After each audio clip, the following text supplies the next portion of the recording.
Tsunami பேரழிவு ஏற்பட்டு இன்றுடன் 21 ஆண்டுகள் நிறைவடைகின்றன. தற்போதைய அரசாங்கம் கருத்து சுதந்திரத்திற்கு முட்டுக்கட்டையாக போட்டு நாட்டை ஒரு சர்வாதிகார ஆட்சியை நோக்கி கொண்டு செல்கின்றது. எதிர்க்கட்சித் தலைவர் சஜித் பிரேமதாச குற்றச்சாட்டு. கிறிஸ்துமஸ் தினமான நேற்றைய தினம் வவுனியாவில் காணாமல் ஆக்கப்பட்டோர் உறவினர்களினால் முன்னெடுக்கப்பட்ட கவனஈர்ப்பு போராட்டம்.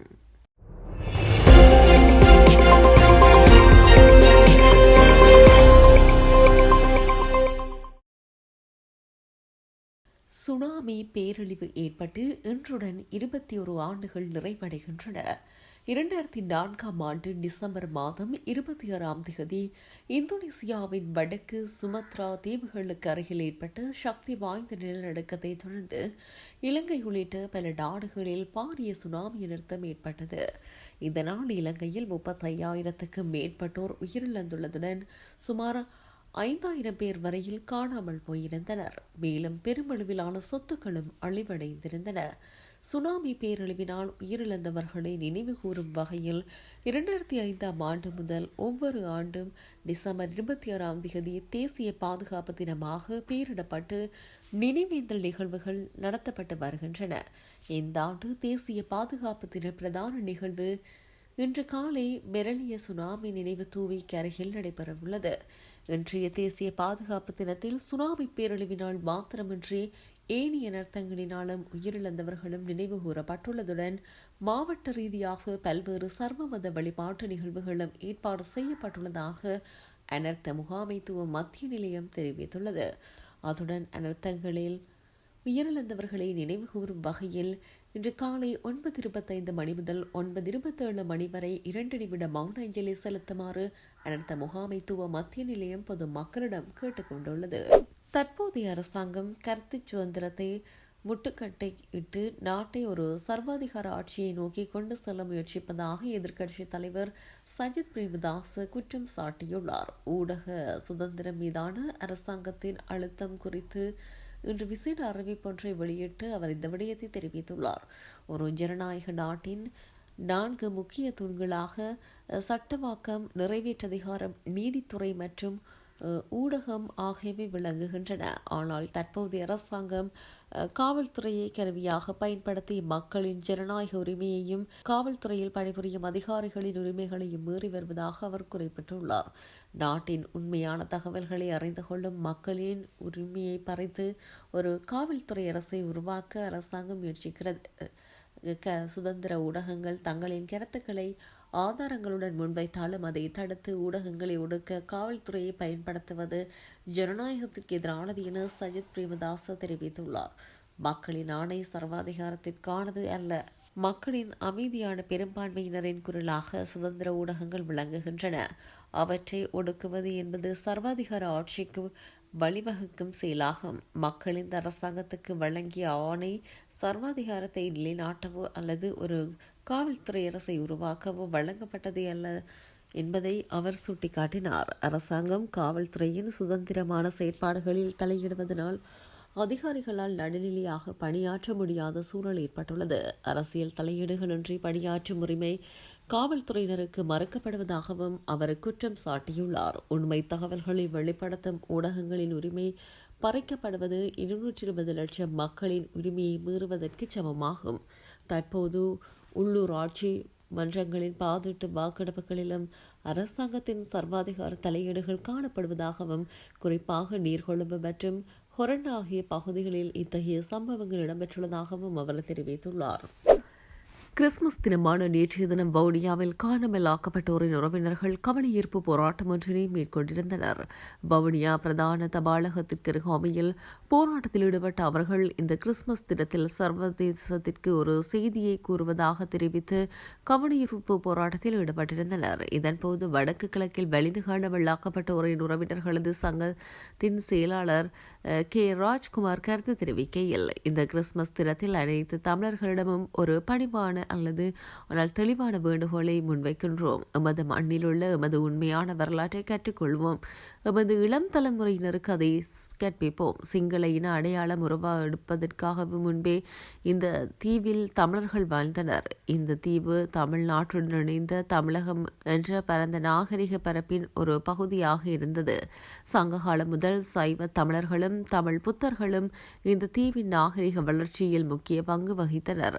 தமிழ் புத்த மதம் ஒரு இன அடையாளம் அல்ல, அது ஒரு தமிழ் பண்பாடு மற்றும் ஆன்மீக மரபு. பின்னர் மத நிறுவனங்களில் ஏற்பட்ட ஒழுக்க சீர்கேடுகள் மற்றும் அரசியல் தலையீடுகளால் பல தமிழ் புத்தர்கள் மீண்டும் சைவத்திற்கு திரும்பினர். 6ஆம் நூற்றாண்டுக்கு பின்னர் வட இந்திய வணிகர்கள் யக்கர் மற்றும் நாகர்கள் குழு மேலும் சில தென்னிந்திய வணிகர்கள் குழு இணைந்து பின்னர் சிங்கள புத்த அடையாளமும் சிங்கள மொழியும் உருவானது என்பது வரலாற்று ஆய்வுகளில் பதிவு செய்யப்பட்டுள்ளது.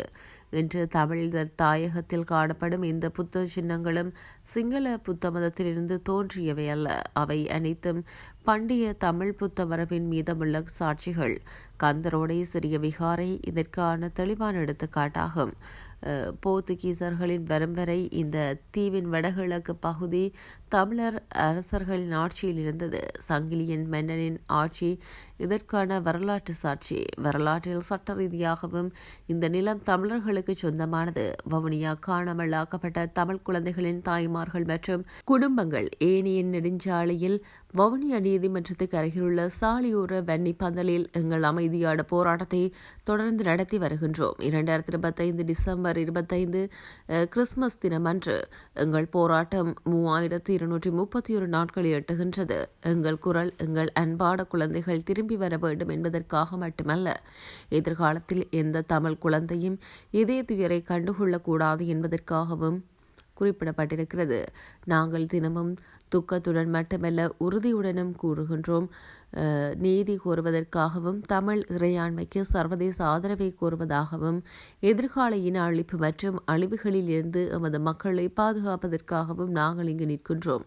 இந்த கிறிஸ்துமஸ் தினத்தில் தெளிவாக கூறுகின்றோம், எங்களுக்கு 13வது திருத்த சட்டம் வேண்டாம், எங்களுடன் கூட்டாட்சி தீர்வுகள் வேண்டாம், எங்களுக்கு ஒற்றை அல்லது மேலோட்ட அரசியல் தீர்வுகள் வேண்டாம். எங்களுக்கு வேண்டியது தமிழ் இறையாண்மையின் மீட்பு.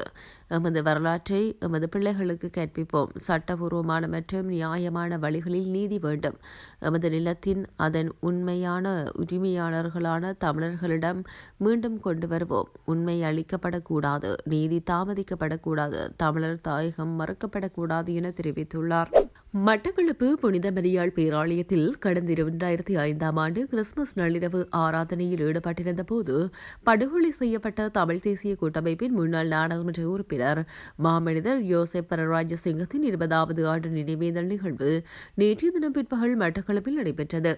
இலங்கை தமிழரசு கட்சியின் மட்டக்களப்பு மாவட்ட வாலிபர் முன்னணியின் ஏற்பாட்டில் இந்த நிகழ்வு மட்டக்களப்பு மாநகர சபை மண்டபத்தில் நடைபெற்றது. வாலிபர் முன்னணியின் மட்டக்களப்பு மாவட்ட தலைவர் கே. சோபனன் தலைமையில் நடைபெற்ற இந்த நிகழ்வில் மத தலைவர்கள், இலங்கை தமிழரசு கட்சியின் மட்டக்களப்பு மாவட்ட நாடாளுமன்ற உறுப்பினர்களான ஞாவின ஸ்ரீநேசன், இ. ஸ்ரீநாத் உட்பட கட்சியின் உள்ளூராட்சி மன்ற தலைவர்கள், உறுப்பினர்கள், முன்னாள் நாடாளுமன்ற மாகாண சபை உறுப்பினர்கள், சமூக ஆர்வலர்கள், பொதுமக்கள் என பெருமளவிலானோர் கலந்து கொண்டனர். இதன்போது படுகொலை செய்யப்பட்ட நாடாளுமன்ற உறுப்பினர் தொடர்பான விசாரணைகளை மீள வலியுறுத்தியும் நீதி கோரும் முகமாகவும் மட்டக்களப்பு காந்தி பூங்காவில் இருந்து மட்டக்களப்பு மாநகர சபை வரையில் பேரணியொன்று முன்னெடுக்கப்பட்டது. மாமனிதர் யோசப் பரராஜசிங்கத்தின் படுகொலைக்கு நீதி வேண்டும், அனுரரசே நீங்களும் உடந்தையா, சர்வதேசமே 20 வருடங்கள் கடந்தும் நீதி இல்லை, கொலையாளியை கண்டுபிடிக்க 20 வருடமா போன்ற பல்வேறு கோஷங்களை எழுப்பியவாறு மாநகர சபை மண்டபம் வரையில் ஊர்வலம் சென்றது. அதனைத் தொடர்ந்து மட்டக்களப்பு மாநகர சபை மண்டபத்தில் நினைவேந்தல் நிகழ்வுகள் நடைபெற்றன. இந்த நிகழ்வில் விசேடமாக கொழும்பு பல்கலைக்கழகத்தின் சட்டபீட சிரேஷ்ட விரிவுரையாளர் பேராசிரியர் ஏ. சர்வேஸ்வரன், இலங்கை வரலாற்று பின்னணியில் சமஷ்டி தீர்வினை பெறல் என்ற தலைப்பில் சமஷ்டி தீர்வு தொடர்பில் யோசப் பரராஜசிங்கத்தின் முனைப்புகள் தொடர்பில் நினைவு பேருரை நிகழ்த்தப்பட்டமை குறிப்பிடத்தக்கது. டித்வா சூறாவளியால் நுவர்லியாவில் ஏற்பட்ட அனர்த்தங்களின் பின்னர் தற்போது சீரான காலநிலை நிலவி வருவதனால் அங்கு சுற்றுலா பயணிகளின் எண்ணிக்கை அதிகரித்துள்ளது. சீரற்ற வானிலை காரணமாக நுவர்லியாவில் ஏற்பட்ட பாரிய வெள்ள அனர்த்தத்தில் சுற்றுலா பயணிகள் வருகை குறைவாக காணப்பட்டது. நுவர்லியாவில் ஏற்பட்ட வெள்ளத்தின் பின்னர் முக்கிய சுற்றுலா பகுதியை சுற்றி பல புதுப்பித்தல் பணிகள் ஆரம்பிக்கப்பட்டுள்ளன. நுவர்லியா பதுளை பிரதான வீதியில் பல்வேறு பன்முகங்களை கொண்ட கிரீஹரி வாவியல் நாட்டில் நிலவிய மோசமான காலநிலையால் படகு சவாரி முற்றாக தடை செய்யப்பட்டிருந்தது. நுவர்லியாவில் தொடர்ந்து பெய்த கனமழையால் படகுகளோட சேதம் அடைந்தன. இதையடுத்து அந்த படகுகள் அனைத்தும் கடற்கரையோரமாக நிறுத்தி வைக்கப்பட்டிருந்தன. இதனால் படகு சவாரிக்கு வரும் சுற்றுலா பயணிகள் படகு சவாரி செய்ய முடியாமல் ஏமாற்றத்துடன் திரும்பிச் சென்றனர்.